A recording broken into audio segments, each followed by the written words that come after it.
Dude, just post FAP albums and you'll get really popular on Reddit. And then when you be like, hey, do you enjoy that pornography? Come check out the podcast.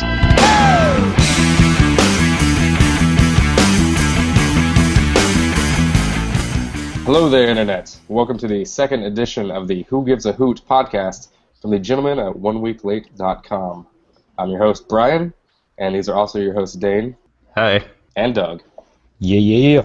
What is going on, my friends? How are you? I'm doing quite well, especially with E3. Woo! What's your favorite part of E3, Doug? The Microsoft conference so far. Why? Because all I own is an Xbox One, and I got more out of that than anything else. But no, other than that, I'm just glad it's here. I'm glad E3's finally here. And finally see some of these games that we've been hearing about for the past year now, and finally seeing gameplay footage of some of them and nice teaser trailers on others, and it's exciting. Indeed. Dane, what's your favorite part of E3 so far? Okay, guess we'll just get right into E3. The coolest things I like so far are No Man's Sky, which, did they show that last year? I don't think they did. I didn't see it. Or I don't remember. They showed it at PAX or something, because I've definitely seen a trailer similar to the one they showed yesterday. It's just really cool that you can just be on a planet that's like full of life and everything, and then just get in your ship and launch off into space, and there's like no loads or anything. And the procedurally generated planets, so there's like an infinite number of planets that you can go to. Just keep flying off into the galaxy. It sounds cool, especially if they get the multiplayer aspect right, to where everyone sees the same stuff. Because I heard some people speculating that it'll probably be like single player, and then you have to put in like a seed number to connect to people. So hopefully it just works, and it's cool. Other coolest thing I saw was the Dead Rising 3 DLC with all the Street Fighter costumes and 4-player co-op. I don't know if there was any co-op in Dead Rising 3 because I don't have Xbox One. But there is. There's online co-op, yeah. Is it 2-player or 4? It's 2, I believe. Well, they said 4, so yeah, that seems really cool. But yeah, that's, for a while, that was like the main game I wanted on Xbox One. Now I want that and Titanfall. And that's about all I can think of that I really want to get an Xbox One for. If you do get an Xbox One, definitely make Dead Rising 3 the first purchase, because then we can hit that up together. Dead Rising 3 is, before Titanfall came out, Dead Rising 3 was the greatest thing ever. I mean, it was so good. It's so much better than 2 and 1. I still think I like 1 better than 2. I definitely played the first one a lot more than the second one, but I mean, there's obvious improvements over the first one for sure. Yeah, but 3 was just on a whole nother level. Like I was completely amazed by it and couldn't put it down. And actually, I think I've beat it almost 3 times now. I'm like halfway through on the third playthrough. So yeah, it's really good, man. It looks great, the graphics and everything. So Bud, what about you? Well, before we go on to my list, I was gonna ask, do you know if they said a multiplayer limit, like player number for No Man's Sky? Like, are you on a server with like 16 people or? No, I was watching from a phone, so and taking pizza orders over the phone, so I missed a lot of the information parts and only saw pretty things flashing on my phone screen. Gotcha. Well, let's take a step back from E3 for a second before we get headfirst into that, and we can talk about what we're playing right now, since this is the greatest time of the year to play games, because everybody's excited about it. So Doug, you still playing Watch Dogs? Have you beat it yet? I'm close. According to my roommate who's finished it, I'm right there at the end. It's pretty cool though. The last, I guess, what's the last mission now? Kinda, I'm not gonna spoil anything for anyone, but they force you to really use everything that you've been doing throughout the entirety of the game. Mm-hmm. So it's pretty frantic. I still haven't finished it. I was really tired the other night, so I failed it a few times and just kind of decided I'm gonna give it another shot another day. but I've almost completed it. I'm guessing I have one more mission and then some stuff at the end to do. But Yeah, Watch Dogs got the Tomb Raider treatment for me, where I played it a lot for like 3 days, and then I haven't played it since. So I actually haven't played in the past week or so. oh man, I know, I've been that's slacking. sad. I was telling Dane earlier when I was at this event last night that as soon as they showed anything with Watch Dogs, people would get pissed and just start yelling at the screen about how much it sucked. It was pretty amusing. Really? Yeah, people hate it. Like, especially there's this one guy right behind me who's especially vocal during the entire thing, and he was annoying as fuck. But he really hated Watch Dogs. Was he pissy because it wasn't up to his graphical standards? Yeah, he was pissy about the graphics, Oh, and then he jeez. was like every other line. So every like few seconds they would pop up a little, like catchword from one of the reviewers. So like for IGN it said remarkable, and then so he would like make a play on that. So as soon as it said remarkable, he'd be like remarkable. Yeah, for a game that's incomplete, it's pretty fucking remarkable. And he was really big into the incomplete phrase. Hmm. So yeah, he thinks it's not a complete game, which is just yeah. That's Gamers are why a very entitled group of people. Holy crap. they are, and that's why he was sitting in a theater with a bunch of other people watching this on a screen instead of working in the games industry or being a critic or reviewer or anything, just because he's probably a fucking idiot. So. Yeah. I Yeah, mean, he was doing that for the whole thing. Every game that he didn't like, he would shout about how he thought it was stupid and a waste of time and stuff. And I'm surprised that nobody in the theater ever said anything to him because it got old pretty quickly. And one of those typical, it felt like being in high school, like the jokester kind of thing, but he wasn't funny, so it didn't really land well. But like Mortal Kombat X was a huge thing that they showed last night, and people were so excited about that. But he just ruined it by being fucking stupid like every 5 seconds, and it was just yeah. So that was Well, fun. I think Ubisoft kind of set everyone up to be disappointed for that game because it was like way super overhyped. Oh, for Just Watch Dogs.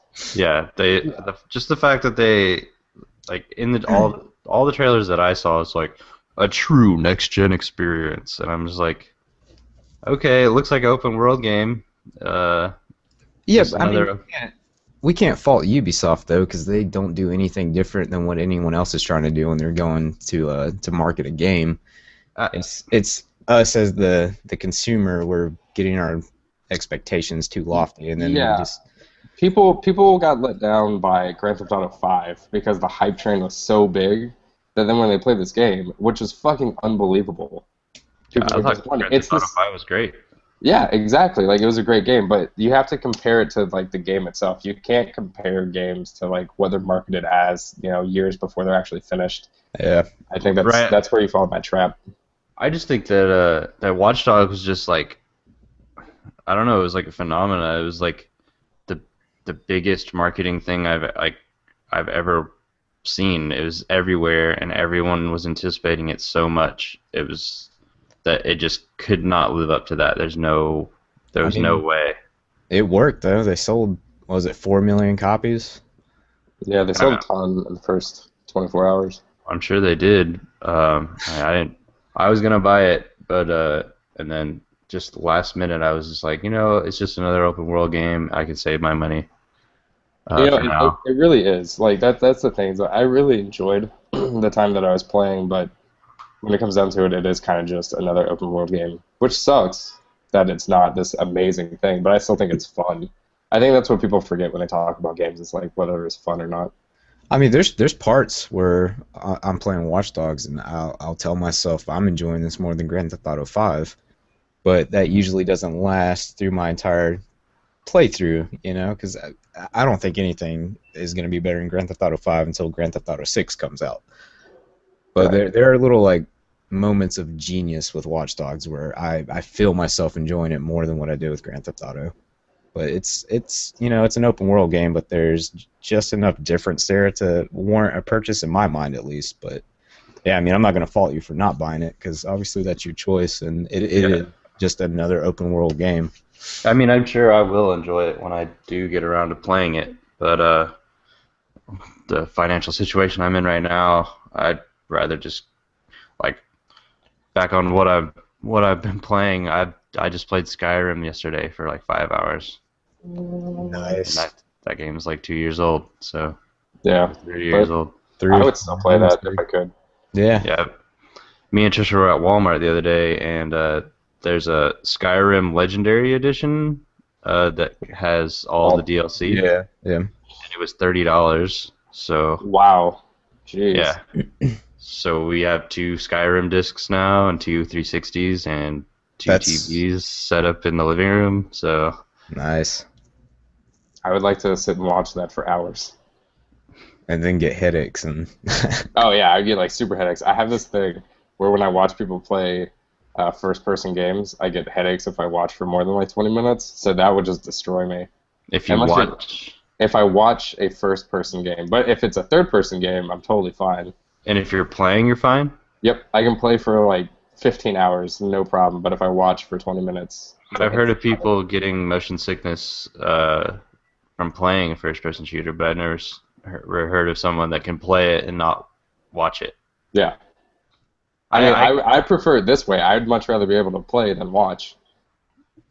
I think what it is you're watching someone play, especially first-person shooter, and you already have in your mind like what direction you want that person to turn or what you want them to look at. When they just do something completely off the wall, it just fucks with the equilibrium. So Yeah, there's dissonance between what I think should be happening on screen and what is actually happening. I can't stand that when I'm watching people play because I try to stay in the background and not really put my 2 cents in. But when they don't do what I'm expecting them to do, that's the worst feeling. Yeah. Whenever we have two TVs set up like this, like right next to each other, like we did it for Borderlands 2 before, it's a little jarring to see what I'm doing and then look over and see hers like out of my peripheral. So that's the only time that I've ever gotten, I don't know, slightly head messed up. Yeah, you gotta be careful when you cross streams like that. Yeah, never cross the streams. Never cross the streams. So we were talking about Grand Theft Auto 5 there for a second. I think that might be one of my favorite things from last night. Was the announce for Grand Theft Auto 5 on all the new systems, and then The Last of Us Remastered, which was already announced, but giving that a release date. So I'm pretty sure, like I told you guys yesterday, I'm pretty sure that my late summer and fall, is going to be exactly the same as it was last year, which feels really strange. I'm going to be hard pressed not to buy Grand Theft Auto 5 on Xbox One or even PC. But yeah, I watched I didn't get to see any of the Sony conference being at work, but when I finally got back and you guys were talking about Grand Theft Auto 5, I went online and looked at the trailer for it. And it looks amazing, right? It looks a lot better, and I wasn't expecting it to be such a big graphical leap. But yeah, did they specifically say that they like redid assets and stuff? I don't think they specifically said that. I think it's just a visual. You kind of picked it up from seeing it, but I could be wrong. We could get the game, and it looks exactly the same. I mean, it's obviously going to look better just because of the system power on these new consoles. Like, they have more memory to tap into. Like, it's going to make it look better. Right. Even if it looked exactly the same as it did on PlayStation 3 and Xbox 360, I would still be fine with playing that again because it looked pretty damn nice. Yeah, it looked great before, so the fact that they're going to be able to render in more parts of the city all at the same time, so like you could be up on a mountain and see the whole city, and traffic and stuff probably from super far away. That comes with more hardware, and I'm sure that it'll probably be like, I don't know if it'll be 1080p at 60 frames per second, but it'll probably be at least 720p at 60 frames per second. Constant. Yeah. Except on PS4 it'll be 1080p. Xbox it'll be like 400p, so. Yeah, because Xbox sucks. Or like 280p, or like 112p, or maybe just 9p. Sorry, I had to say it. And I'm the Xbox owner too. I don't get all the beef with that stuff. It's 900p. Oh, I'm not getting the full resolution. Blah blah blah. What? Who cares? It still looks awesome. Well, here's the thing: is on my computer monitor, and whenever I'm playing a Steam game, I can tell a noticeable difference between 1080p and 720p. My TV, I wouldn't be able to tell you if it's in 1080p, 720p. So people just are arguing for the sake of argument. Yeah, I think That's how people I feel about it. I think people get caught up on the frame rates too much. Resolution's one thing, but frame rates, like, it doesn't have to be 60p. Games can look great at, or it doesn't have to be 60 frames per second. It can be 1080p and 30 frames, and it looks almost just as good as 60 frames per second. But people get caught up on numbers. I think the argument there is I mean, if it's locked 60 frames per second and lock 30, you're not going to be able to tell a noticeable difference. But the thing is that when it's starting to skip and jump around a lot, that's when people start, clamoring for 60 frames per second, because obviously you want a higher frame rate if you're going to be jumping from, like, say, 34 frames per second down to, like, 12. Yeah, but, I mean, wouldn't it make sense that since there's less pressure on the system at 30 frames per second, that it's not going to be as variable as if it were made at 60 frames per second? Like, it could jump from, like 40 to 60, but if it's at 30, then it's going to stay within, like, a smaller range. I don't know. I'm talking out of my ass on this one. I know nothing about this stuff. I use a lot of VSync on my computer, which just pretty much locks the frame rate so you don't get screen tearing. Yeah, when you lock it in, you just get better quality throughout. But there's some games where if you unlock it, then you can get like 100 frames per second and stuff like that. It looks really good. But yeah, and I don't understand why people are. But what I don't get is, it was Titanfall, wasn't it? That people were like, it's 900p, it's supposed to be 1080p. Yeah.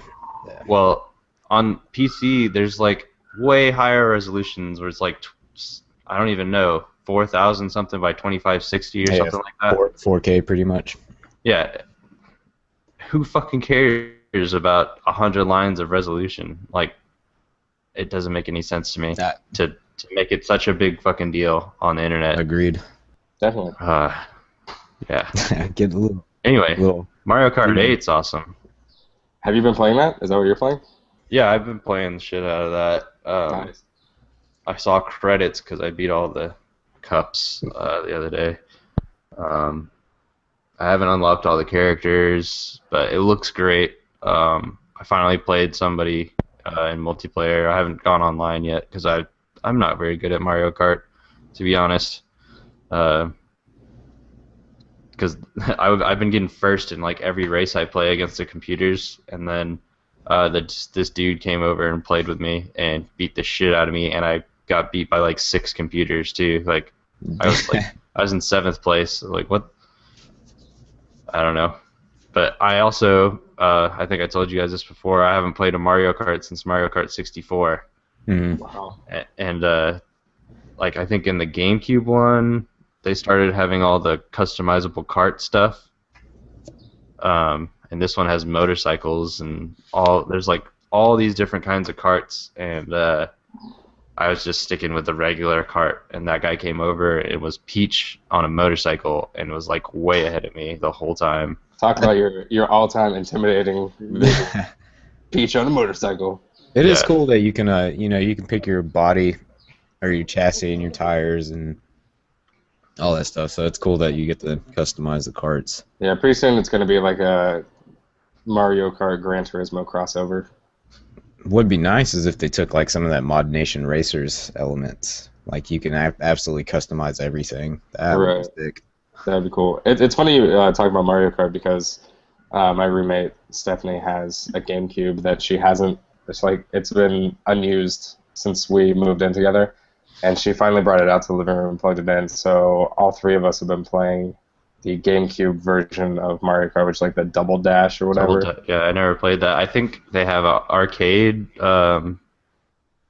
cabinet at some arcades with Double Dash in it, and I played it there a couple of times. But yeah, it just reminded me of how much I suck because I never played Mario Kart. Because like we said last week, I never owned Nintendo systems since like Super Nintendo, and so I never had time to play it. And as soon as we started, it was just obvious that I was on a disadvantage there. Yeah. You gotta learn how to snake, man. You have to learn how to snake. I know. Gotta be. I gotta like YouTube techniques or something for GameCube. I'm sure there's videos out there. Oh yeah, I think I heard about this thing that's called snaking, Yeah. which is apparently really cheap, where you just are like constantly drifting to the side and like just boosting forever. Yeah, it's not cheap. If you can do it and not, run into a wall, then it's fair game. That's what I try to do. Because, like you were saying earlier, whenever I play Mario Kart single player, I just crush everything. But when I play with people, I win maybe one out of every 10 races. So to combat that, I just try to snake the whole course. So you're just a cheater, is what you're saying? Just constantly It's not cheating. It's not cheating. It sounds like cheating. It sounds like you're cheesing Okay. the system. This is like the old Madden NCAA argument of like, is it cheating or is it cheesing? It's not. It's neither. It's How is neither. it neither? It sounds like cheesing. Okay, so in Mario Kart, you drift, and then if you take your left stick, and you flick it back and forth, left and right, whenever you come off the drift, you'll get a speed boost. You're not breaking any Yeah, gameplay but mechanics or taking advantage of anything. You're getting a speed boost that the game allows you to get. So if you keep combining drifts, if you're good enough to do that, then fuck everyone else. running the speed option in NCAA, Hey, nobody could stop that. That's dude, cheesing. That you is beat cheesing. you beat me in the national championship By primarily running with the that speed play. option. Yeah, Yeah. I didn't complain about it. Well, I I ran might other have for plays. that one night, but I ran other plays too. It wasn't just all the speed option. yeah, but the speed option's unstoppable, and you still ran it at least like 20 something times. So did you. You were Auburn. We Sports both had the ball. same team. We were like playing. It seriously, it was like playing the same team. It was great. I just, But yeah, I won. if a game allows you to do something, I don't consider it cheating. Except for NCAA is the only game, and Madden, the only game where I'll consider cheating and cheesing and all that bullshit. But Mario Kart, go screw yourselves if you think that's cheating. I don't know. There's a one-timer technique in NHL 12, 13. In NHL 13, there's a one-timer technique where you could score instantly, and it was total BS. So I think that's another. I think sports games are really where it happens because there's like the first time I ever learned how to cheese, and this was a totally natural thing because I was like 8 years old and didn't check the internet for ways to cheat and shit. And there's this old soccer game that I can't even remember the name of. I It's that remember old. because we used to And play it. yeah, yeah. And so you just run to midfield, and at midfield you would just do like a goal kick basically, and it would bounce over the goalie's head perfectly every time. Yep. And that was the ultimate cheese. But yeah, I guess it does have to be sports games. I don't know. People would probably argue that shooters, there's ways to cheat in shooters, but I don't know. I don't play multiplayer because I hate when people cheat. So Yeah, I remember Halo 2. Everyone had fucking aim bots or whatever, to where they not only would they somehow jump up off the top of the map and be able to shoot you in the head, like they just shoot you in the head as soon as they saw you. I remember yep. I was See, pretty that's good at cheating. Halo 2. Yeah, I don't know how they did that. It had to have gone like through their Xbox and plugged into a computer or something. But I remember I was pretty good at Halo 2, and I was good enough to kill those guys, and they got really pissed, and they always quit whenever I killed them. Hmm. Because it's like they wanted a perfect game or something stupid. I don't know. What's the fun in that, though? Because I don't even think they're playing. I think they just sit the They're controller on the they're on the obsessed with table. that KD ratio, man. Yeah, that's all they care about is how their stats look after the thing. Which is a big thing for me is that I only play online with people I know for the most part. There's a stint when I first got Grand Theft Auto 5 and the online portion came out, I was playing with a bunch of random people, but they were pretty awesome. They were part of this big community, and so they were great. But I refuse to play with random people that are online. I don't have a problem playing with random people. I just have a problem with Grand Theft Auto's online because that sucks. I don't know. It was fun. It was for a week, for a solid week and a half. It was a lot of fun, and then it just completely dropped out. Yeah. I wouldn't. There's like the actual missions part where you like. Are there? Are there Yeah, any there were actual like legit missions. with like story stuff too? No No. story. No. The only thing I saw was like you robbed that convenience store, and then I got into like team deathmatch, and I was like, oh great, I die in one hit, and I can't even see where these guys are because they've been playing since this launched, and I'm just like, whatever. Right. Yeah, there's the two things that I would do most is like the mission type stuff where it feels like there should be a story. And we actually talked about that of like why there's no story in these. And then there's like a survival thing where you'd have to survive waves of enemies. And that was a lot of fun because if you got the like max 4 players in each thing, there's a lot of teamwork there. So that was fun stuff. Oh shit, Dick. Oh shit, Dick. So yeah, one of the things you'd be fighting these rednecks, and as soon as you kill one, oh shit, Dick. I forget I haven't heard that in so long. I forget what the other sayings were, but they were hilarious. Oh shit, Dick. I think it would be really cool if the PC version or possibly Rockstar does it themselves. If there's a DLC for multiplayer, like a campaign multiplayer co-op, where you like one person plays as Franklin, one person plays as Michael. I find it hard to believe that that wasn't an idea when they came out with the 3 characters because it makes so much sense to have, multiple people playing in the same campaign. Yeah, and it possibly was their idea, but hardware limitations might have stopped that from happening. So now with the beefier hardware, it might be possible, and I'm sure someone is going to do it on PC with a mod. It's just a matter of time before they figure it all out, but I'm sure that will happen on PC. Yeah, that would almost be enough for me to build a PC just to play that because that game is so much fun with other people. Yeah, that'd be so cool. And if Rockstar doesn't make a multiplayer game next, I will be surprised. Well, I mean, there's GTA Online multiplayer or whatever. I'm talking about a campaign co-op type thing, whether it's Red Dead or GTA 6. I mean, maybe that's why they're bringing this over so quickly is because this is setting the framework for that next game. So they figured they might as well, bring over GTA 5 to have the multiple characters in there and then rework it for GTA 6 so that, 3 people or 2 people or 5 people, however many characters they decide to have, can play all together. Yeah. And then I guess talking about Red Dead again, even if they don't do multiplayer co-op campaign stuff, just talking about it right now, Grand Theft Auto 5, I haven't played it since I beat it in September last year when it came out. If they do the same structure for Red Dead and have 3 playable characters, that could be just super awesome. I just thought about that now, and it makes me super excited for a sequel to Red Dead. Yeah, it'd be nice to have like a legit posse. I mean, they had the online stuff for Red Dead. Did you ever play that? No, I played Red Dead way late, like 2 years after it came out. So, yeah, I don't remember it. Doug, how long ago was that when we played online for that, like one night or something?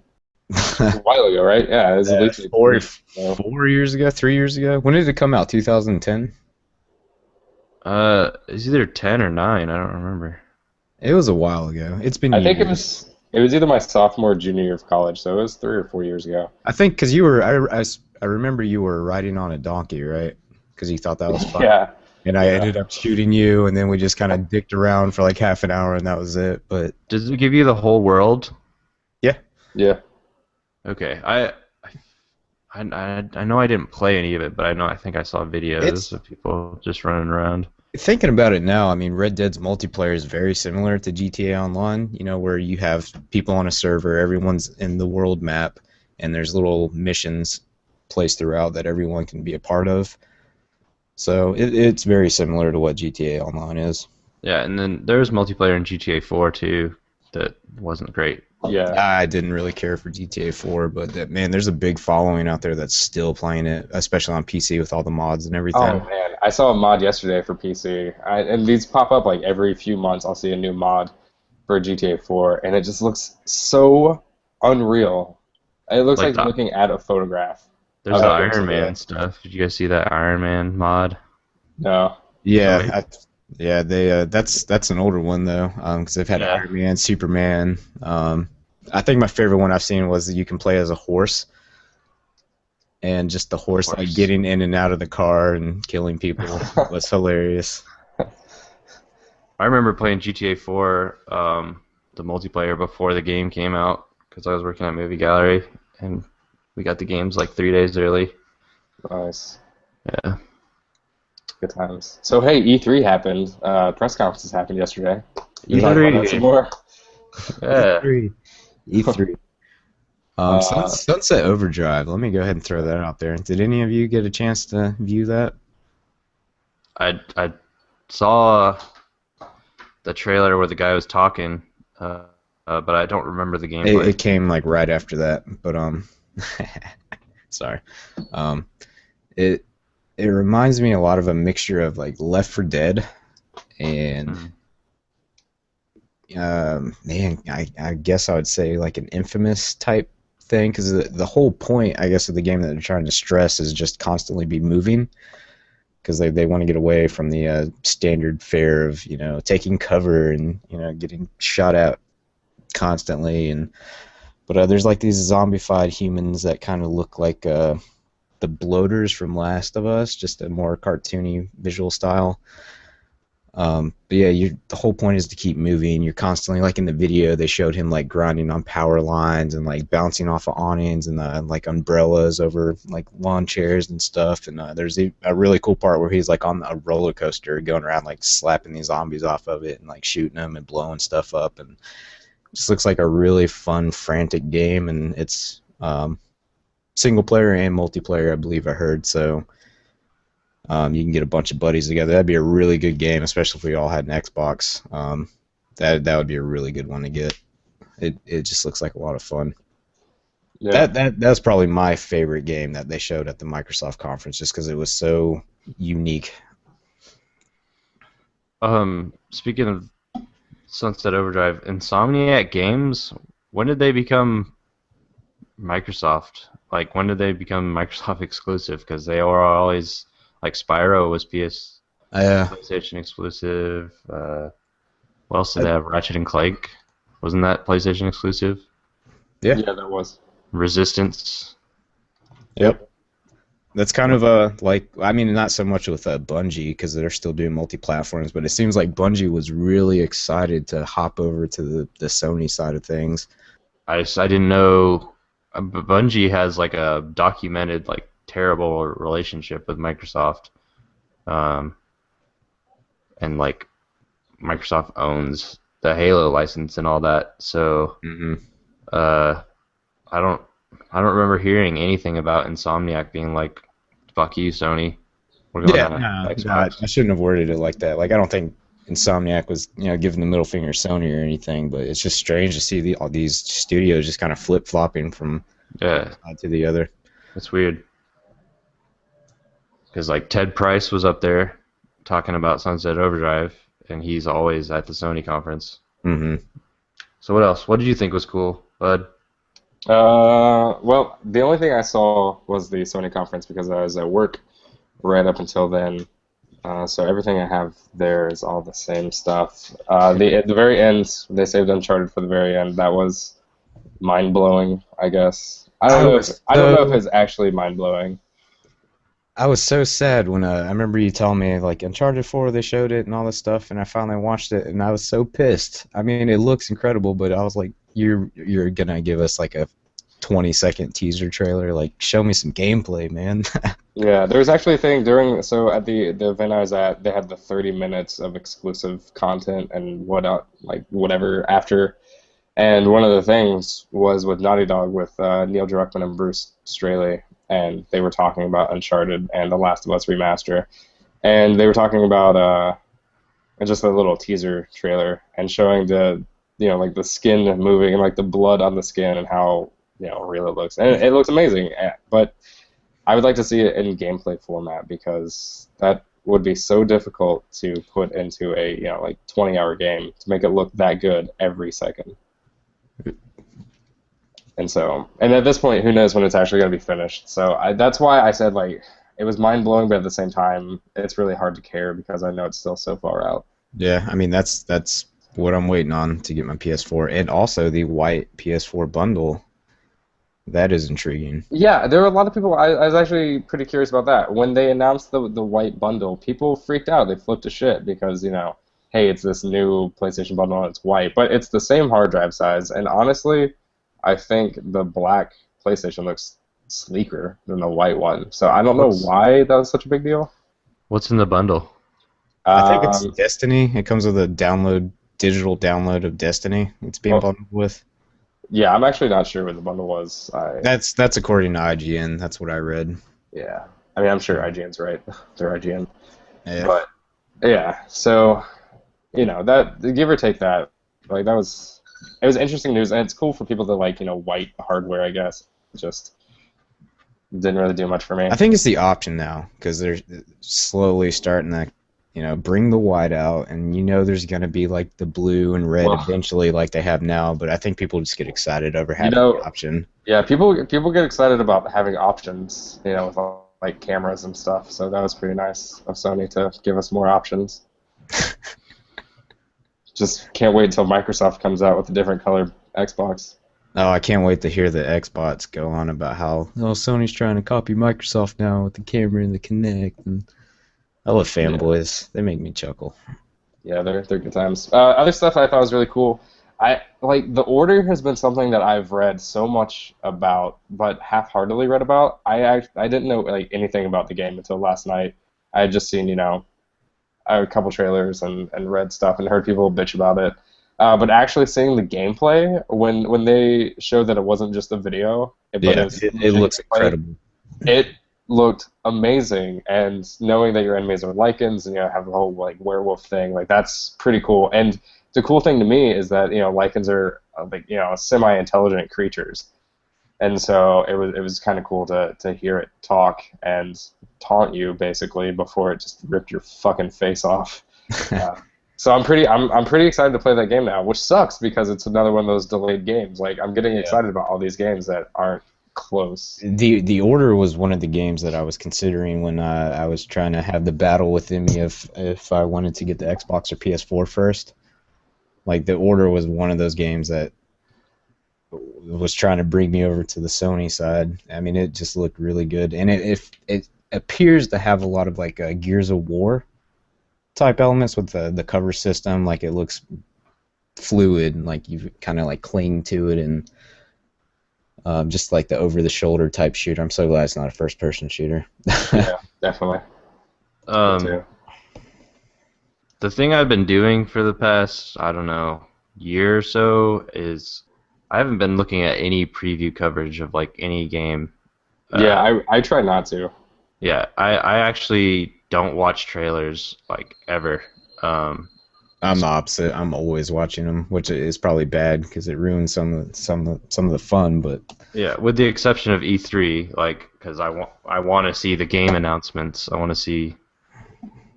That's about all I want to know is this game is going to exist, and yeah, this is kind of what it's about. But if I read a cover story from Game Informer or something, I'm like, okay, yeah, I know what that game is now. I don't even want to play it anymore. Or I'm really excited about this. Oh, this game kind of sucks. So now Has that happened? Like, what is the most I recent instance of that? I can't think of a specific example, but I used to read like every word front to back on a Game Informer issue.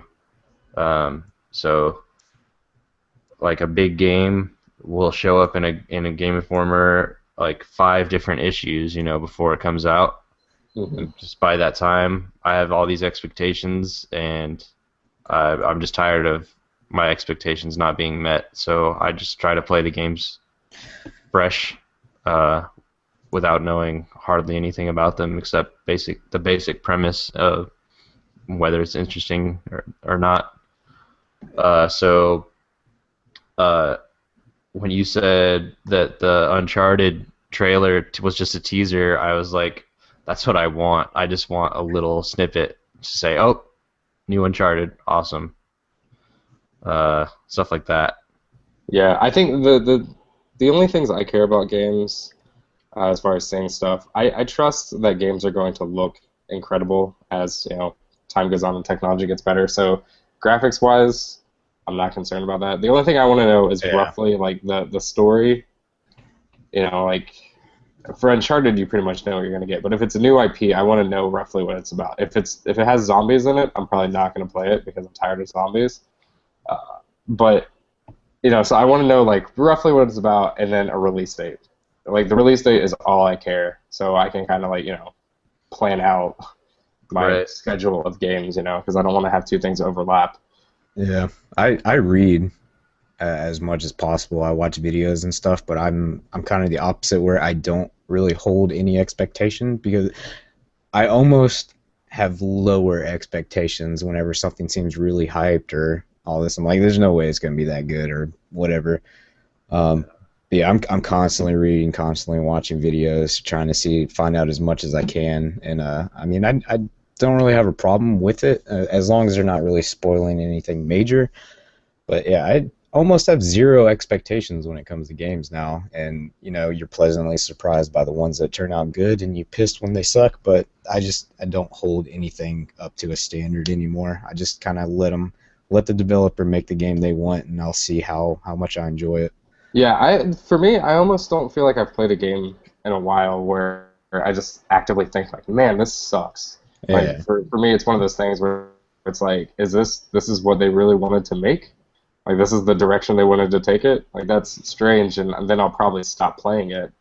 But very rarely do I think the phrase, this game sucks. And like I never turn off anything instantly. It's kind of the same way for movies when people are like, oh, I couldn't even finish that movie. It's like, no, I'm pretty sure I can finish any movie. I'm just probably not going to enjoy it greatly. Yeah, I've definitely had those moments where I've said this sucks and turned it off, but for some reason I can't think of any right now. But to the antithesis of what I just said, that the Order trailer last night, I had almost written off the Order as being something that I even wanted, but that trailer last night with it looked like Resident Evil. It looked like a really great Resident Evil. Yeah. And having not played 6 yet, but owning it since the day it came out, but I don't know. I heard so many bad things about it, and the fact that it's co-op style like RE5 was, and I don't want to play with the AI, and I couldn't persuade Trisha to play with me. I just haven't played it yet. Being such a big fan of the Resident Evil series, I need a good Resident Evil game, and it looks like The Order is going to give it to me. Interesting. I didn't even think of that parallel between how it looked in Resident Evil and whatnot. Dude, it looks just like a really, really good version of Resident Evil 4. Dude, Resident Evil 4 is one of the greatest games ever made. Let me just throw it out there. I mean, when he was walking through that house with the little lantern or flashlight or whatever it was, and then he just comes up on that guy. It was just great. Yeah, definitely. It was funny, Doug, you mentioned the word spoilers a second ago, and it kind of jogged my memory.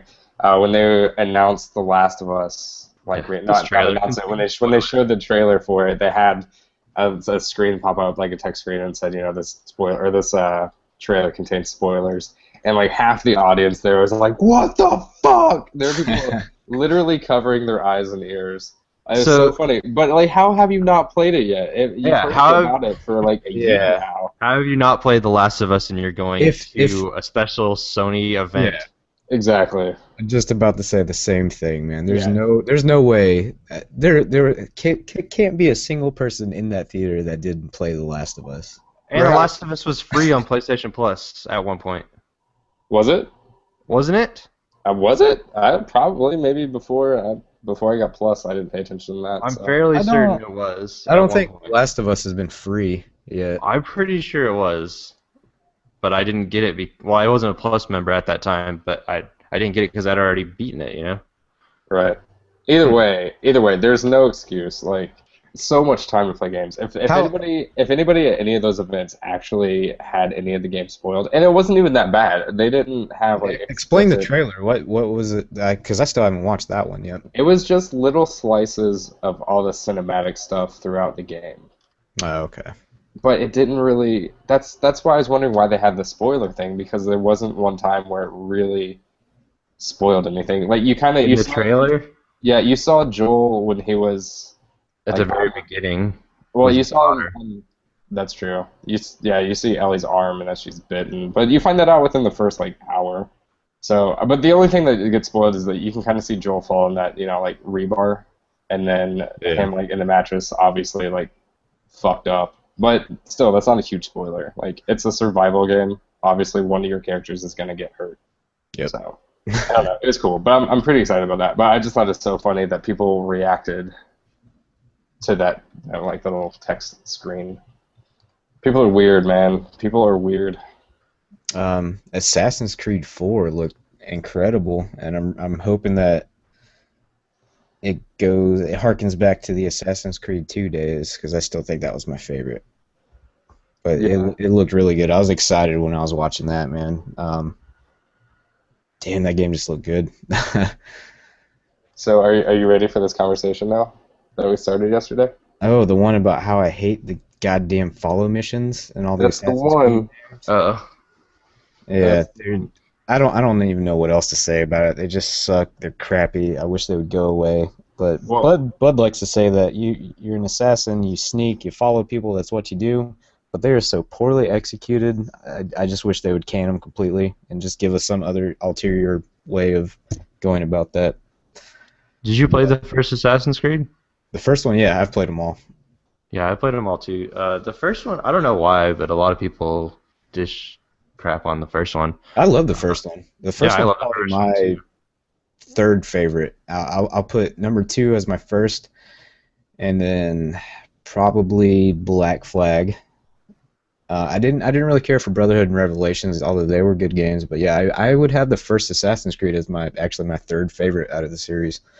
The first one, they had all the missions that you had to do leading up to like the big assassinations. Yeah, I'm pretty sure one of those missions was a follow mission, yeah, and yeah. it made sense. Like you're gathering intel. exactly. That's to my make whole this big argument. Yeah, assassination. It's That's been like a while if they since I played it, but I feel like they did it so much better in 1 and 2, because I remember what the follow missions were like in 2, and I still didn't like care for them, but they were done so much better. And I think what it was is because in Assassin's Creed 1 and 2, you're always in these tightly packed alleyways or little cobblestone paths, and there's bigger buildings, so it felt more natural to try to follow someone, because you always had a little crowd of people you can sneak in, or you can just get on the roofs or follow. Like in Assassin's Creed Black Flag and Assassin's Creed 3, it just didn't feel like there was as much going on in the environment, and it just felt clumsy when you tried to follow someone. Hey, don't you talk badly about Assassin's Creed 3. Assassin's Creed 3 was the worst Best. out of them. It was good. I'm not going to say it was even a bad game, but it was the worst out of Best. in I my think Brotherhood was the best one so far. Well, I'm glad we can all agree to disagree on these games. I don't think I 3 don't was the best. But... I don't think you can. I don't really think 3 is the best. I just like the concept. I like the story.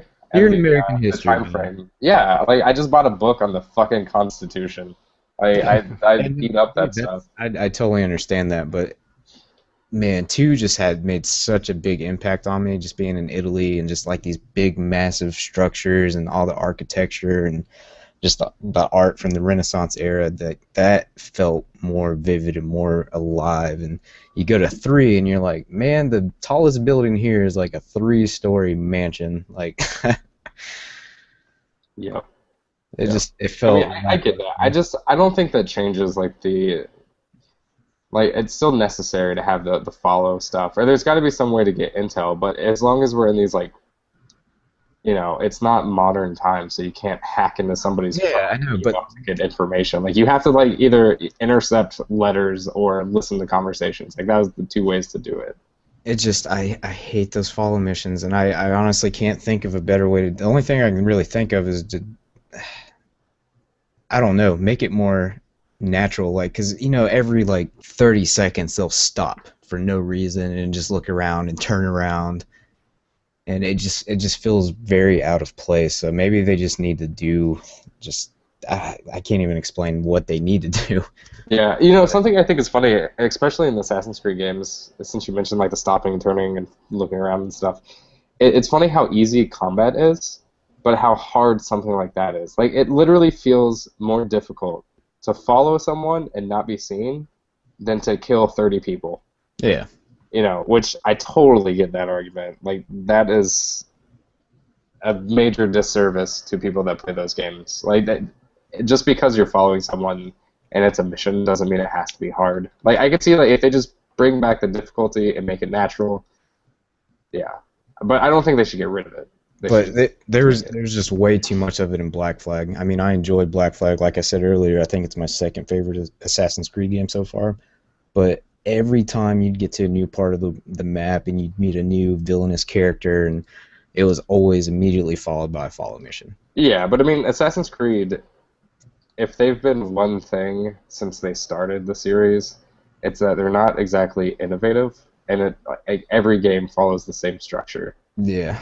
You know, I would like to see that change. I also would like to see them never to go to Japan, but that is probably a different story. Never to go to Japan? Never, ever. I don't want to see Assassin's Creed ninjas. I just don't think it fits, like, feudal Japan type stuff. My friend at work, you know him as God of Beard. Oh, yeah. He wants that more than life. That a lot of people do. It seems like more Assassin's Creed fans want that than people that don't. I just don't think that the story or like the content, the era would fit. I don't really care what they do. I like those games for the most part.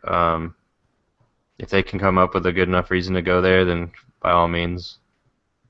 Yeah. I don't know. I'm sure they would do it well if they did do it, but anyway. So you guys talk about some Microsoft stuff for a second. I'm gonna go get my charger because my laptop's about to die. So, BRB. Microsoft E3. Woo! Woo! I missed the Halo thing. Oh yeah, they're doing the Halo Master Chief Collection, where they have Halo 1, 2, 3, and 4 for the price of one full price game, I believe. They're bringing back all. Is that on Xbox One or 360? Xbox One. They're bringing. It might be on 360 too. I'll have to double check that. But as far as I know, it's Xbox One. I just actually turned on my Xbox by saying Xbox One, and I guess it said Xbox on. So that's cool. I'll have to shut that off. Go away, Xbox. But yeah, Halo 1 through 4, I guess, HD remasters, or not HD remasters, but digitally remastered, look better. Did they not show Halo 5? They showed a little bit. It was just kind of like a sizzle trailer, really. But they were pretty much really adamant about showing the Halo collection.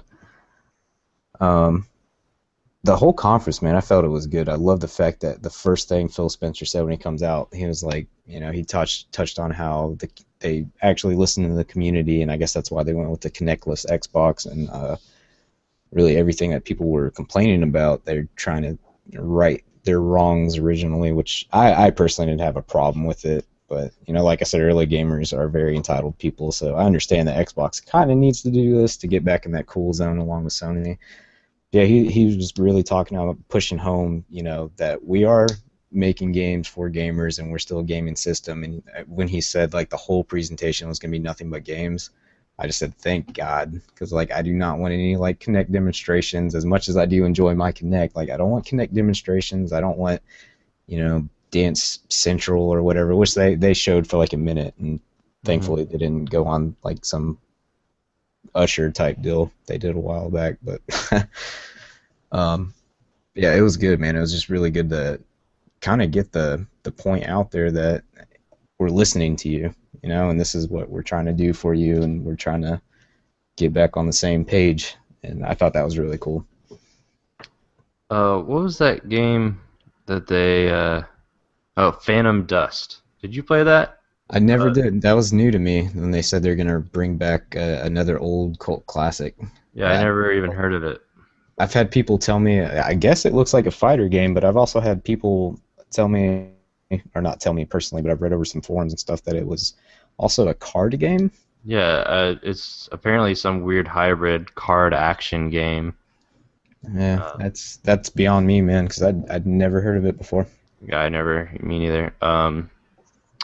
Crackdown 3 looked cool, but I never played the first two. Is that going to be 3, or is it just going to be like a reboot? Oh, I don't know. Everyone's saying Crackdown 3. Yeah. Yeah, I actually really enjoyed... I never played the second Crackdown, but I really enjoyed the first one. I don't know why I never played the second one. It just kind of went under my radar. But yeah, the second one was terrible. Oh, you played the second one? No, but I've heard it was terrible. That's why I never played it. Yeah, I never played either of them, but I remember me and Jake rented the first one because it had like a Halo 2 beta or something, or demo, but we never actually played Crackdown. We just played the demo for Halo. Um, Fable Legends, I didn't see that trailer. I don't know how to feel about that because Fable was another one of those series where I really enjoyed the first one, and the second one was worse than the first one, but I still enjoyed the second one. And then the third one sucked. Yeah, terrible. But I still don't know how I feel because the gameplay they showed looked really solid, and I like the idea of being able to do it co-op. But man, it's just it feels like familiar ground where they're gonna tell us all these fantastical things we can do, and then it just ends up falling flat again. What else was cool at Microsoft? There's the Tomb Raider announcement. Oh, that one actually, I did not know that was Tomb Raider until they actually showed Lara Croft. Is there anything? Is there anything about the new Tomb Raider that is exclusive to Microsoft? Like, why did they announce that? I don't think so. I mean, that's one thing I hate about the conferences is that the Sony and Microsoft they use multi-platform games as if they're exclusive to the console. Right. I don't know why Microsoft got to show that one and not Sony, or vice versa with what Sony showed, but yeah, it was interesting seeing her, like, she's talking to a psychiatrist and she's sitting there like, head down, has a hoodie over. And I was sitting there the whole time. I was like, man, this must be some new game. Like, and then they showed her like climb the mountain, and like for a split second, I was like, is this Tomb Raider? And they finally showed her, and I was like, oh my god, it's Tomb Raider. Yeah, I'm really excited about that. Just because another thing that they said that they're bringing the tomb back in Tomb Raider because there wasn't a lot of that in the last game. Yeah, they showed her running with that mountain climbing axe thing. I forget what it's called. The ice pick. Yeah, well, they showed her running with that before they actually showed her face, so that's how I knew it was Tomb Raider. But I don't know why, man. I was just sitting there the whole time, oblivious. Like, it's going to come out on everything. The same thing.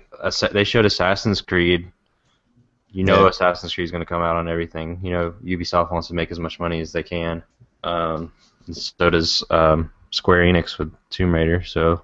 The only one I know of is that I guess the Call of Duty Advanced Warfare Xbox One will be getting the some of the DLCs first. Yeah, Microsoft always gets Call of Duty DLC first. Do that, which doesn't affect me particularly, so not a big deal. That Scalebound game looked kind of cool. The trailer, was there gameplay in that too? No, it was just CGI trailer. I liked it though. How the Platinum games. Yeah, that was an Xbox. I think that's Xbox One exclusive too, which kind of threw me when I heard it was Platinum. What you doing with them eyebrows, bro? Just waiting on you guys so I can talk about Sony some more. Hey, fuck Sony. So yeah, Scalebound was cool because it was just like this little guy in this huge world of giant creatures and stuff, and he kind of pit them against each other. So that seems like it could be a cool mechanic that hasn't really been in anything else before. Well, I mean, Far Cry 3, where you could unleash the tigers on the groups of outlaws or whatever they were called. That was cool, but this seems like a much larger scale where there's like some crazy dragon thing, and this other giant creature's chasing after you, and you get them to fight each other. That seemed cool. I'm gonna have to keep my eye on that one. That came out of left field. Like I don't think anyone has heard anything about that until now, right? Scalebound? Yeah, I think that was just announced. Okay. Yeah, that's something we'll have to keep an eye on because it does look interesting to say the least. But how about Far Cry 4 though? How about Far Cry 4? Man, I am super stoked about that. Yeah. Super duper stoked. Far Cry 3 came out of left field for me because I didn't play it when it first came out. I'd never played a Far Cry game before. And then as soon as I borrowed that game from your brother, I couldn't stop. I think that was during my unemployment time last summer, and so I had nothing to do, but it was just nonstop Far Cry. But it was great. I never got tired of it. I would still play that right now if someone handed it to me. Yeah, Far Cry 3 was pretty good. Far Cry 1 and 2 are insane. I think it's Far Cry 2. You just get malaria at the very beginning of the game, and you'll die if you don't find a vaccine in time. Wait, was that 2? I think it was either 2 or 1. I don't remember if it was 1 or 2. But I have them both on Steam because they're in a sale, a bundle. I launched it, and I was just like, yeah, I don't know if I want to go back to this because, I mean, for the time, the graphics were amazing, but compared to Far Cry 3, they're crap. Yeah, 3 on Steam was ridiculous, which I don't really have too much experience with it on the consoles other than what me and Brian played on multiplayer, but it was one of the best looking games ever. Yeah, I mean, it looked great. The funny thing, though, is when they were showing the stuff for Far Cry 4 last night, and then they talked about Voss, the villain from that last game, and they showed footage from the PlayStation 3, and it looks so bad. Like, not bad, but you can just tell, like, it's such a big jump, because they'd show, like, the villains side by side, basically. Dude, and Troy Baker, man, doing it big in another game. He's going to be every villain ever. I'm fine with that. The new, what is it? Nolan North? Yeah. Yeah. Yeah. Well, I guess I can't say because he's still doing it, but... Yeah, he's still in it. But yeah, Far Cry 4, that was a big thing. The cool thing with the multiplayer, I was pretty impressed with that, how one person can own the game, and then you can invite people. They mentioned something about codes, so I don't know if you have like a certain amount, like 5 codes you can give out to friends or whatever, and then as long as you're playing online, they can play online with you. That was really cool. So that'll be fun to see how that works. But yeah, that was a big thing for Sony last night, was the Far Cry stuff. Another big thing. Oh, go ahead. Grim Fandango. Yeah. Has anybody played that before? No. I've never played him. Yeah, I've never played it either. I missed all that adventure game stuff. People got excited last night for that. Yeah, I mean, I actually very popular. It's like a cult classic, I guess. I wanted to go back and play that. And did they say it's a remaster or it's a new? I think it's new. Universe? So yeah, they wanted. That's the Tim Schafer stuff, right? Yeah. Yeah, I think it's just a new game. But they definitely said Grim Fandango up on the screen.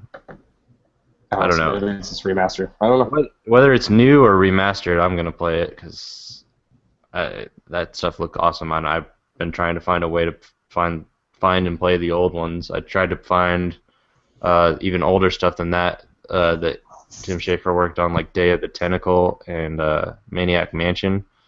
Yeah. Like, for whatever reason, when I tried to download, it's called DOSBox, to play old DOS games. Mm-hmm. When I downloaded it, it completely fucked my computer. I had to get a brand new Windows 8. I had Windows 7, and it changed all of my executable files into this DOSBox thing. So if I launched anything, it just came up DOS. Wow. Wow. Yeah.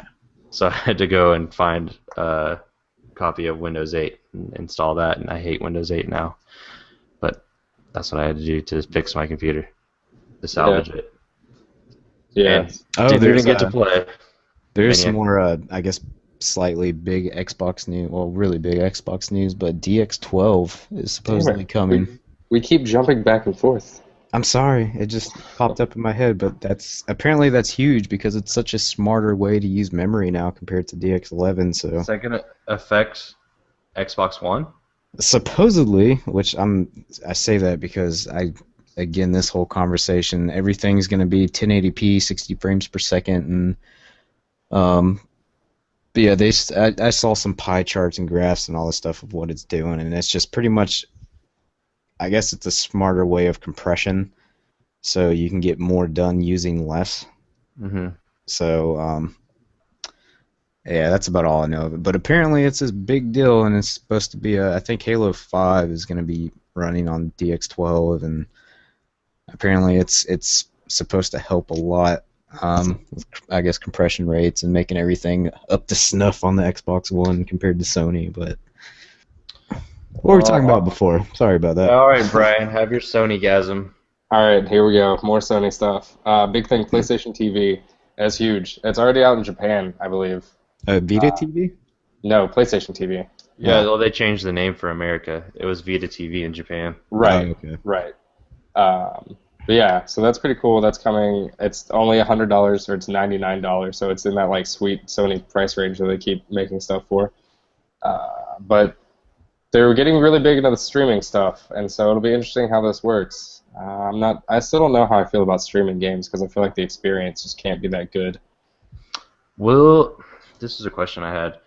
Would you be able to play your PlayStation 4 in one room and another room at the same time? Yeah, so you can send your PlayStation 4 image, like the image coming off your PlayStation 4, you can send it to another TV.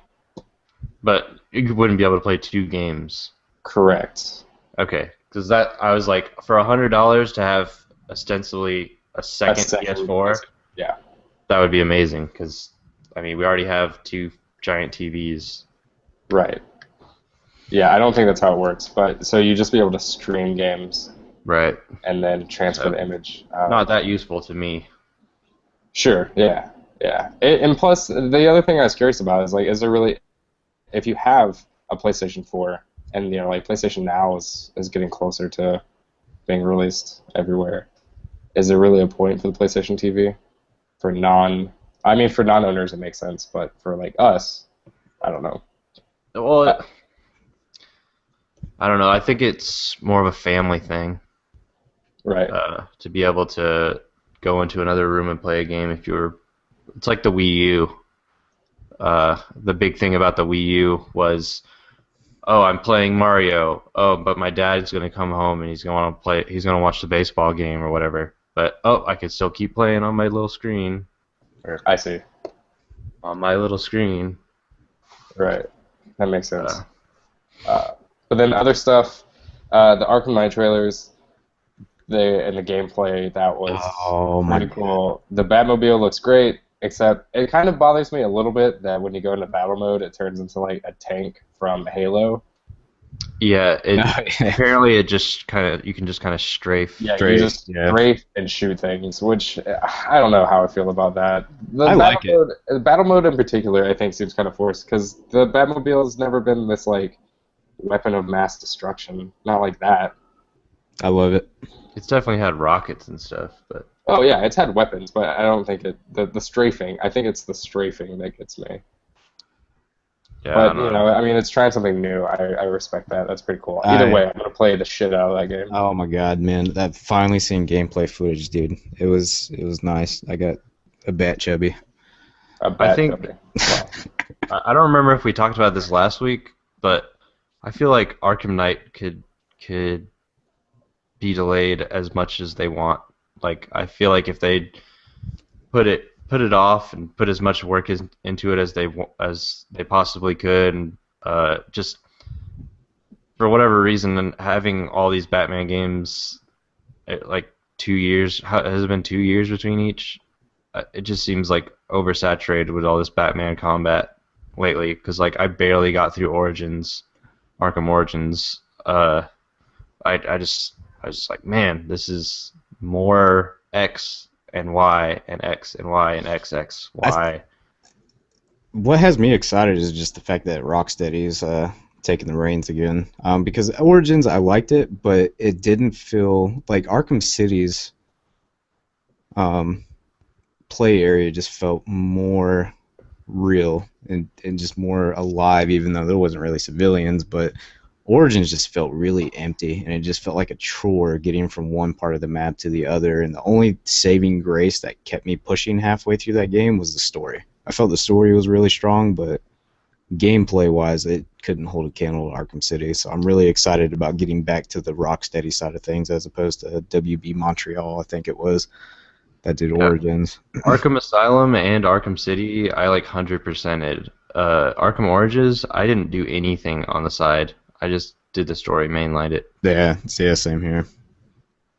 Yeah, I think that's the big thing, though, not having Rocksteady do it for Origins. That lost a lot of people because it didn't have that magic. But now with this, they're back, so it should be all good again. I hope that it's not delayed indefinitely. I mean, they already announced their one delay, so hopefully that's all they get. They're not the order. They don't get, like, 6 delays. Not indefinitely, but I could use some time away. Well, they could tell me it wasn't coming out until 2020, and I'd still follow them to the ends of the earth just to play that game. But It's the same thing with like the Chris Nolan Batman's just ended, and now Ben Affleck's gonna be Batman already. Like it's I too think much Batman. that's Marvel's fault though, because now they got to really try to push out this whole Justice League crap. And Yeah, that's definitely the whole movie stuff is so separate from the video games. Like, it's weird how those Batman aren't even the same at all. But yeah, DC's still working on making not shitty movies. dude, Man of Steel was pretty damn good. What was wrong with Green Lantern? Haven't watched it. That's what's wrong with it. Oh. I saw it in theaters. I didn't think it was that bad. I don't know why people hate it Do so much. you know who made that movie? Was it actually like DC? Because that's the thing with Marvel stuff. It's when you see like Spider-Man and the X-Men, like those are Marvel Well, properties, but they're Spider-Man, not. Sony. Right, that's what I'm saying. They're Marvel properties, but they're not made by like Marvel Studio. Okay. And so then when you have like the Avengers and like Iron Man and Captain America and Thor and Hulk and stuff, like those are all like through Marvel, through their studios. But with DC, like the thing is, I think they want Justice League to be like through a DC studio, kind of like Marvel's through DC studio, or Marvel has their own stuff. Yeah, I don't know. I know Warner Brothers put it out, but Yeah, Warner Brothers is making Man of Steel, Man of Steel 2. Yeah, see, that's the thing that worries me is they don't have like this setup. They keep trying to do this, but they don't actually ever start doing it. Like there hasn't been, because like the first Iron Man was the first step for Marvel, and then they realized like, holy shit, this is making a ton of money. well, that's a great movie. Yeah, it was, but like with the Batman stuff, those are separate completely. Like they could never use like any of the stuff in the Chris Nolan universe because it's not the same world. I don't know. I feel as excited as I am for a DC universe type, the whole Justice League thing. I feel like they're really going to try to shove way too much in the second Man of Steel movie. Probably. I just had that feeling with like Wonder Woman being involved in it and Batman, and it's like they're going to try to have that one setup movie, whereas Marvel's had every other character's titles coming out before the Avengers and. Yeah. The thing, I just think there's like a super saturation of Batman right now. And, I mean, while Batman's fucking awesome, it's kind of a lot. Like, I'm kind of getting I agree. burnt out on Batman. I can definitely understand where you're coming from. Like, it was really cool that when Batman Begins came out in theaters, and then when Arkham Asylum came out in 2007, that was a great game that came out of nowhere. Like no one was expecting there to be a good Batman game ever. Yeah, which Arkham Asylum's still my favorite, man. Yeah, it was great. But now it's just there's art like how long was it between what was it, Batman and Robin or Batman and Forever and Batman Begins? And now there's already what is like almost a decade. Yeah, and now there's already like Ben Affleck's Batman has already been seen in costume, and that movie's coming out next year. And like, I think it got pushed to 2016, didn't it? Did it? I don't know. I want to say it got pushed another year because I didn't want to compete with Avengers 2 next summer. And Star Wars. Yeah. Well, there's that, and then there's all these anime, well, not anime, but cartoon Batman movies that have been out too. Like there's the Son of Batman that just came out. There was Batman Year One. It's just crazy. A lot of Batman. Anyway, yeah. I think we're done with Batman. Yeah. We went through Batman pretty hard there. Destiny was the other big thing. There are only like a couple more things. Destiny and Battlefield Hardline. Both of those looked okay. Really looking forward to Destiny. Couldn't care less about Battlefield. I haven't played since Battlefield Bad Company 2, unfortunately. Well, not really unfortunately, but nah. Yeah. I think it's really cool. One thing that Destiny hasn't had, it didn't have any character to me. Like, it was just, this is just a Halo-esque shooter out in space. I think they've been liking that the whole time. All the marketing has been that I've seen. It's just like some dudes like play co-op in Destiny. Right, exactly. It's never had like any purpose, it seems. But then last night with the trailer, it kind of gave a little bit more feels to it. So you saving the world and stuff. I really hope it has like a Borderland-esque variety to it as far as weaponry and being able to customize your character, but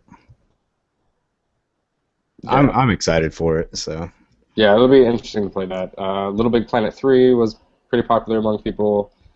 The Second Son DLC, First Light, that should be a lot of fun. You don't have to own Second Son to play it, even though it doesn't make sense. I wouldn't play the DLC without playing Second Son first. That's good for me, because I don't own Second Son. But I have it. Yeah.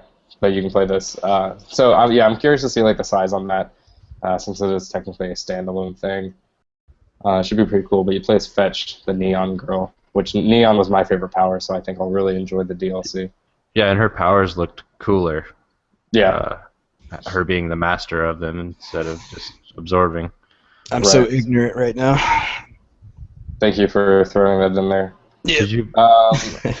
Did you play any any Infamous on like PS3? I played playthrough 1, beat it, and then me and my brother played through 2. He beat it, but I know what goes on with that.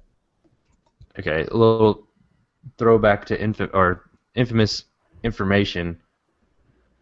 The first Infamous, how you're Cole and you're just using electric powers, and he becomes the master of electricity, but by the end of the game. And then the second one, he is the master of electricity, and they throw in a couple of extra powers. That seemed like so much more focused compared to Infamous Second Son. This is my only problem with.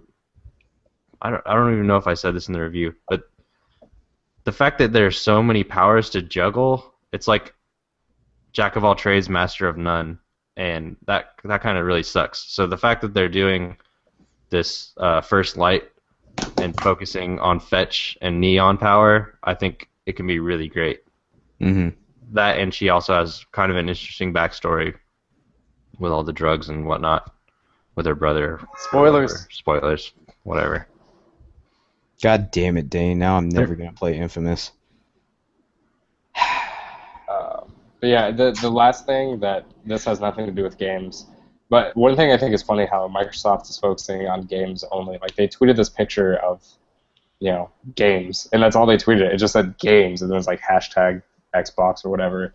And then Sony comes and does their press conference, and they have all these non-game like peripheral type stuff, and I think that that's really cool because Sony already kind of has the games to back it up, and then now they can have all this cool you shit. Fucking fanboy. I think Sony's cool because Microsoft gets so much shit for doing what Sony does, and now Sony is like the greatest thing ever. Microsoft is one step behind them in this generation. Like that is just obvious. How? Because they're already talking about like, oh, Microsoft had to change all this stuff, and now so they're starting to ramp up their games for gold thing. PlayStation Plus has already been like buzzing along, doing great. Like that's awesome, but how does that make? I don't understand. It makes them exactly one step behind. Okay.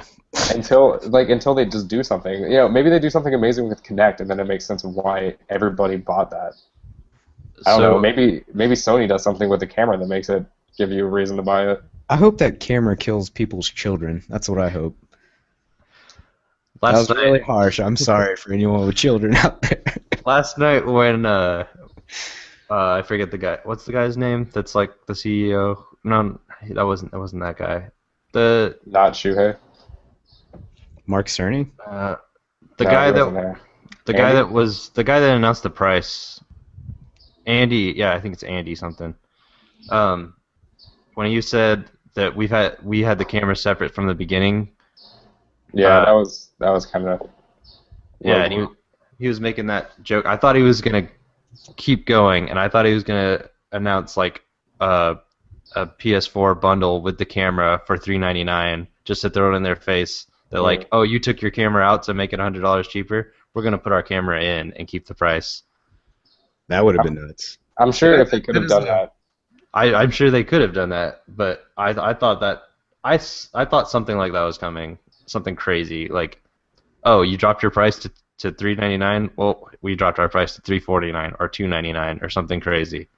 Right. See, just little like pot shots like that. I mean, it's all in fair game, but one thing I was impressed with as far as the Microsoft conference went was there's a moment where Phil Spencer was out talking to everybody, and he said something along the lines of, whether you're on Microsoft or you're playing a PlayStation or a Nintendo console, he man, I can't remember it word for word, but he just said something along the lines that it's really good to be a gamer, and we're all focused on just bringing you games. So he actually kind of gave a shout out to Sony, and yeah, definitely. Which I felt was really cool. And I was like, man, it's like just they're all games. Like, that's what I want everyone to understand. It's like they're all just games. We like to play games. It's like, if you like Sony, good. If you like Microsoft, it's like, just play your games and shut up.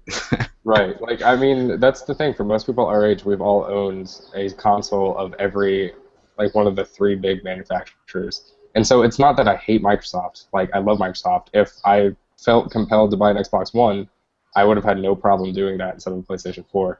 Mm-hmm. So when I said that, like, Sony's doing all this peripheral stuff because they already have their games locked down, that's not saying, like, oh, Microsoft has all this stuff. They suck right now. There's no reason. If I had enough money and enough time to play an Xbox and play all those exclusive games, I definitely would. But I don't even have time to play all the Sony exclusive, let alone the multi-platform games. Yeah. So, it has nothing to do with that. It's not like a fanboy thing. I just... What? With Sony, too, like, the reason that I talk about it all the time is because I'm so ignorant to what Microsoft is doing. Mm-hmm. Like, I can't talk about stuff I don't know.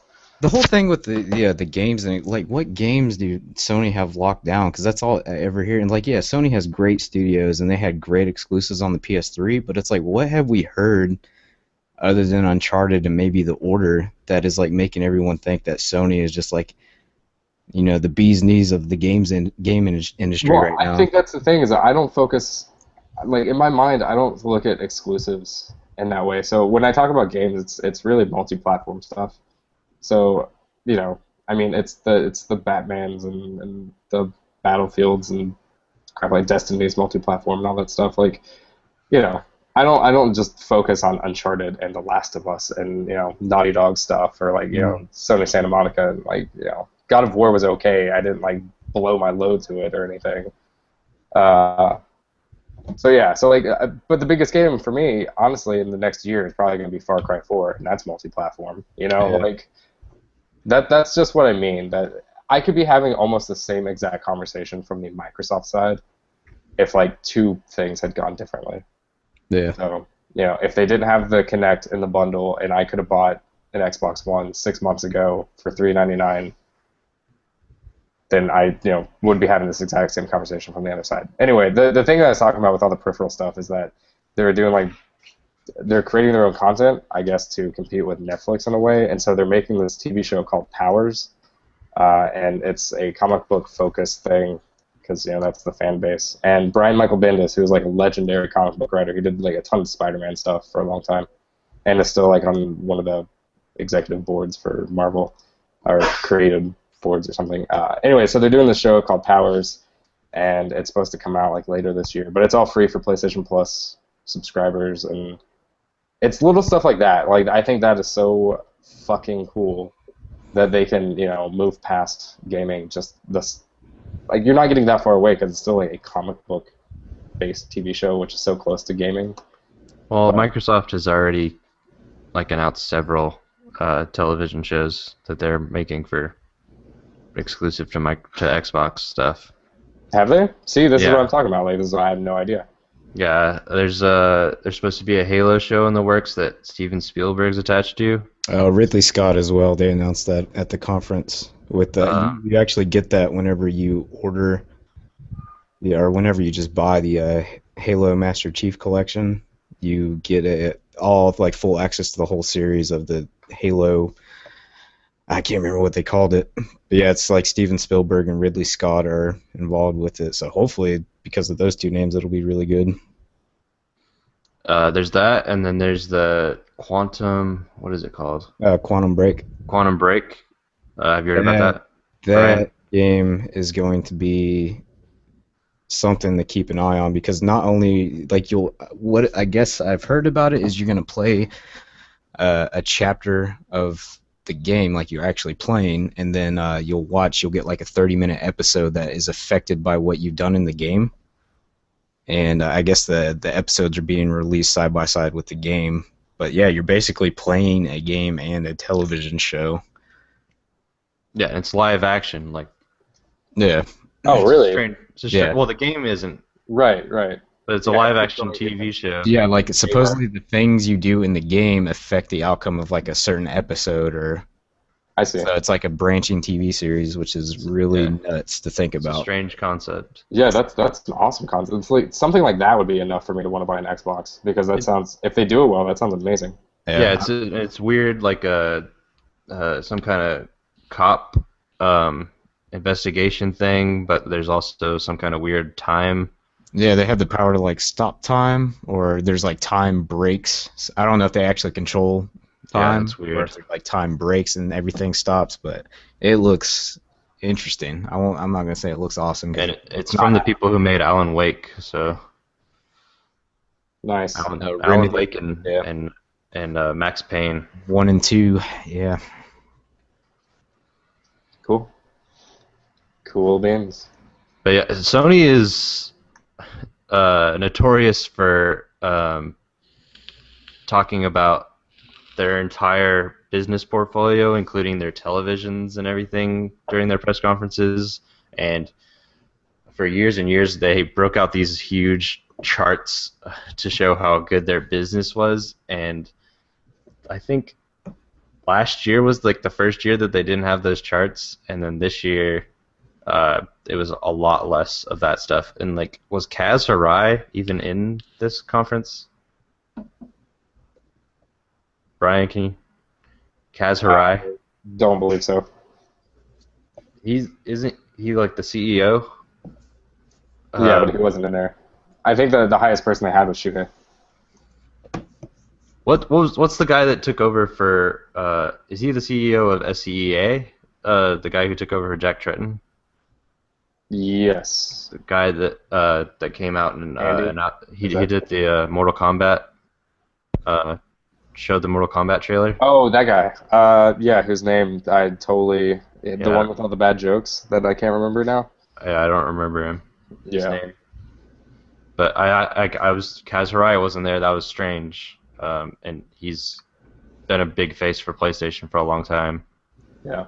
I have no idea. There's also... It was really funny at this event. There were technical difficulties a couple times, and the stream just went out, which is really funny for like a Sony event to be so shitty at times. So that's pretty funny. That got the theater like pissed off. Like there were people throwing stuff. That happens to everybody. Yeah. Dead Island 2 trailer looked cool. But it was just, I missed that. I still haven't seen anything about that. The way that trailer was done was really cool. it's the same. The first Dead Island trailer. Do you remember that? Nope. No. There was. It's like I think a girl was laying on the ground on the grass, and then it like starts going back, reverse motion, and she flies up into this window, and then like you see her family like protecting her, and like a bunch of zombies coming down the hallway, and like that trailer wasn't even in the game. Those people weren't even in the game. It's just like this weird cinematic thing that got everybody talking, and like I think they tried to recreate that last night with this weird guy rollerblading or whatever, or was he just running? But it was cool. And the thing about the first Dead Island trailer was that hotel. They were in a hotel. The girl that fell out of the window, and that hotel's in the game, and they're on that island. But this looked like Southern California, so it looks like a completely change of scenery, which could be really cool to be in a city. Even though, did you play Dead Island? Nope. No. I have. You have? I haven't beaten it, but the first one? Yeah. Did you get to the city part? There's like the city part and the sewers part are like the worst parts of Dead Island. I remember sewers. Yeah, that's the sewers by far the worst part of Dead Island. But like the beginning part where we're just on the beach with the hotels and all that part is great. So if they can recapture that in like a Southern California, like boardwalk vibe. Yeah, beaches plus city. The problem with the city part was it was too contained. So if they can make it like all encompassing of both the beaches and the city, it can be really cool. Sweet. Anything else you guys want to add about E3? I have nothing to say about Dead Island. That facial expression. I was surprised that there weren't a lot of games that were just a title. That they were like, we've got something very special for you. It's coming next year. And then they just show on the screen the title of the game and no trailer or anything. The Last Guardian. Oh. That's what everybody was waiting for. I heard that phrase, or that title, at least 100 times last night. Yeah, somebody reported that it was canceled. I forget what news outlet. But see, I heard it was reported that it was canceled, and then that Sony said that it's still being developed after that. But yeah. This was like a week ago, I think. So. Yeah, it was a few days ago. Somebody said it was. Somebody reported that it was officially canceled, and then it was like two big, like Shuei Yoshida and I forget the other guy's name, were like at dinner on Twitter, and they were like, "Ha! Somebody said that Last Guardian's canceled. That's not true," or something like that. So. Well, yeah, I feel like that's definitely one of those games that if it does ever come to fruition, it's not going to be nearly as good as what we're all talking about. Because we've been talking about it for so long. I mean, they first showed that first little like clip, what, in 2009, 2008? Yeah, I don't know. I think it even might have started development on PS2. I don't know. It's at least been 5 years since they first showed it. So I've actually never played any of their games. I've never played Ico or Shadow of the Colossus. I've played Ico. I've never played Shadow of the Colossus, but I've seen so many Let's Play videos of it. I believe I've played Shadow of the Colossus. So yeah, I'm not. I could care less if it comes out ever. And when it does come out, it's going to be Duke Nukem Forever. You know, that game sucked. Yeah. Like everyone has all these high expectations, and it shows up to all these E3s over the years, and it'll come out and it's going to be terrible. I mean, hopefully it's great, whatever. But well, if it's anything like Ico and Shadow of the Colossus, there's going to be no dialogue. It's going to be really quiet. You're going to be walking through a lot of empty space and corridors, and there's going to be segments where you have to get around like two guards. But it's just the ambiance and the all that enthralls people with it. But I mean, Ico wasn't a bad game, but there literally wasn't much that you were doing other than walking and some light puzzle solving, and so we'll see. I don't know. I don't care about it. Did you see that Let It Die trailer looked weird? Was that a fighting game? Oh yeah, with the one with all like the attributes for different weapons and stuff. Yeah, was it live action? It looked live action from my phone. I couldn't tell. I don't know. I don't know anything about that. That one was one that was very confusing, and then they didn't elaborate on it very much. Yeah, all I know is they said Suda51, right? But it wasn't his studio. He has his own studio, Grasshopper. Right. And their name didn't pop up after the trailer. It was somebody else.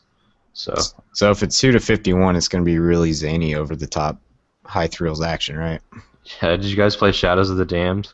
No. I haven't. I've been wanting to. I've been wanting to actually rent that, but I keep hearing such mixed things. Like, some people tell me it's awesome, others are like, this game is complete shit. But it's great to play through once. Even just play through it on easy. It's great. I played through it because you know how some games have achievements for beating it on each difficulty. Mm-hmm. Usually those stack if you beat it on the hardest mode. Yeah. This game doesn't, but I just wanted all the achievements, so I have them. So I played through it like 3 or 4 times. Jeez. Yeah. It's really funny though. Maybe one day I'll finally break down and play it. Yeah. They also did Did they do Lollipop Chainsaw, or was that Yeah, I haven't played that. I need to play it. I haven't either. I kind of just got flabbergasted by the amount of just crude humor, and I was like, I'm good on this one. So you did play it, or you didn't? I didn't. I was kind of like turned off by it just from all the trailers and. Yeah, I heard people say there's some really weird inappropriate things, but I don't care. I mean, like, I'm not gonna be offended. 51. Yeah, I'm not gonna be offended by it, but it's just like I just don't want to waste my time with it, you know. Suda 51 is insane. Like, the weird thing is, like, you get an achievement for, like, rotating the camera to where you see upper skirt. There's an achievement for that. Nice. I think it was called, like, I didn't mean to, or it was an accident, or something like that. Nice. Was it a hidden trophy, or was that one of the ones where you could see the description, so you knew exactly what to do? I don't know. I saw someone get it in a video. Yeah, that seems like one of those ones where you do it on accident, so it literally like you didn't mean to do it, you know? Unless you did mean to do Unless you totally did mean to do it. Yeah. Because I'm 12. Yeah. Who am I kidding? I would totally do it now. Yeah, I'd still do it. I don't know. I like Suda 51 a lot. Like, I like No More Heroes. Every game that I know of that he's made, I'm pretty into. And the fact that Shadows of the Damned was made with the guy, I forget his name, but that made Resident Evil 4, so it's that style of gameplay, was a good factor too. Even the gameplay's whatever about that game. It's just like nonstop funny, and there's a bunch of references to like Evil Dead and stuff like that. Interesting. So what else are we talking about here? I don't know. We've already been doing this for like 2 hours now. Yeah, I was gonna say we started at what 11:30. Are we Metal Gear fans? Any Metal Gear fans here? No. When that came on, I shut off my brain. Yeah, I shut off my phone too. I'm looking forward to Phantom Pain, but I've never been a big Metal Gear Solid fan. Yeah, I definitely won't play it. That's just outside of my realm of cares. Yeah, I haven't played any of them. So I owned Metal Gear Solid 4. Like, I bought it twice, I think. And I was just really trying hard to like it, but I don't understand how that game was getting perfect, 10 out of 10 review scores. And the people that have played all of them, they're like super way into it. Yeah, but I just didn't. I mean, it was a cool stealth game, but it wasn't anything amazing, at least in my opinion. Well, it was like a launch PS4 or PS3 game, and the graphics were fucking awesome. So. Oh yeah, I will say the graphics for that game still, because I think the last time I actually tried playing it was like a year and a half ago, and man, it's still held up. Like, it looks incredible, but yeah. So, are we done? Are we about done? I think so. We're all talked out. Pretty much wrapped it up. I think we should talk more about Sony. More about Sony? Yeah. Brian, what else is there about Sony? Actually, right before we started the podcast, we got our first look at the new Legend of Zelda. Oh yeah, we can talk about Nintendo a little bit. That was the only thing I cared about in the Nintendo. Hyrule Warriors. No. So Super Smash Brothers looks cool. I mean, I've always liked Super Smash Brothers. I hope. I don't know how to describe it. Do you guys Super Smash Bros? Are you guys bros? Super Smash? Bud looks like he's thinking about how much he's gonna have to edit. And he looks kind of pissed. So Super Smash Bros. Melee for GameCube was like super awesome, and then the one that came out on Wii, Brawl, Super Smash Bros. Brawl, it was just like slower. I don't know, like everything felt like slow motion. So I hope they slowed it down for all the common fans. I get gamers. it just feels heavier. It's weird. It's weird to describe, but I hope that this new one returns to like the right amount of speed that I expect from Super Smash Brothers, because I barely played Brawl. Like, I don't even think I unlocked all the characters. So that was cool. The weird statue guys that they're trying to do, like Skylanders toys. I don't know. What did they call them? Amiibos? Oh, yeah. Apparently they're going to interact with like a bunch of Nintendo games from here on out. But yeah, that was something they showed before the Wii U was even released, and it was supposed to be such a big thing. Remember, like, I don't know if you remember, but the Rayman's Legends demo they were showing, you could put like a a heart on the actual gamepad, and it would increase your life in the game.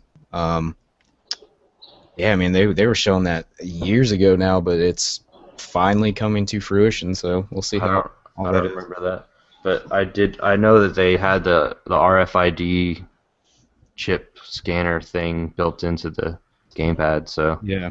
I knew it was coming eventually. Um, yeah, I need to rewatch the Nintendo for sure. I'm gonna probably rewatch everything.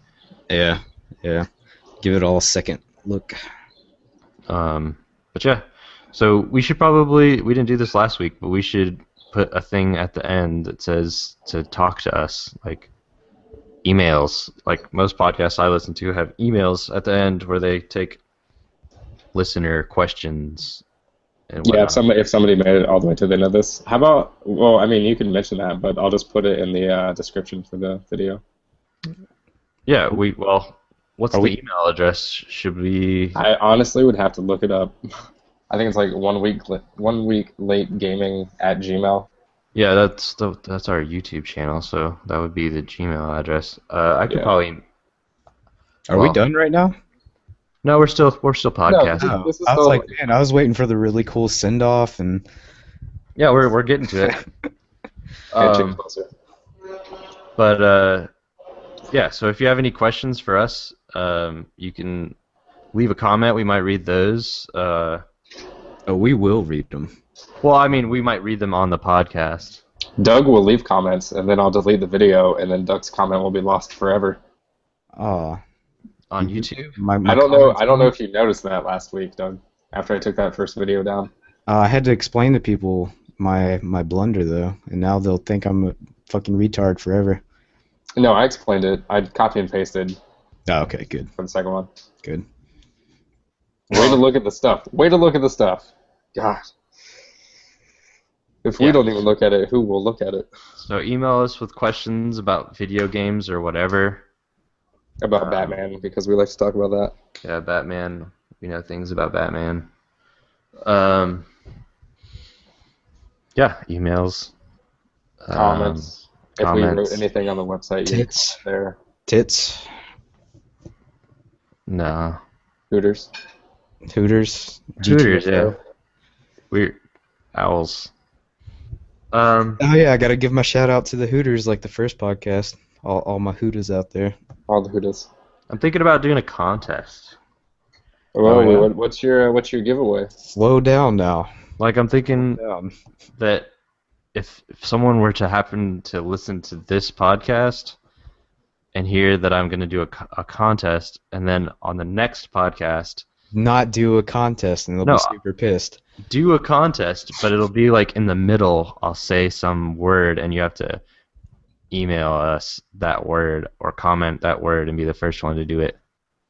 And then you get a prize, like a month of PlayStation Plus or a month of Gold, Xbox Live Gold, or something like that. I like that. Yeah. So listen to our podcast next week, and To the that very might end. happen. Listen to all of it. Ooh, titillating. Yeah. We'll have more details next week. Yeah, that's it. That's the podcast. Do we have an outro thing?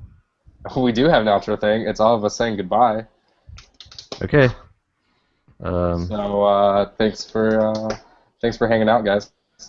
What day did we publish last week? Saturday? Sunday morning. Sunday. It was early Sunday morning. Okay. So This will be up tomorrow morning, I imagine. so irregular podcasts schedule so far, but Well, it's special for E3, but I think we should do another this Saturday. okay.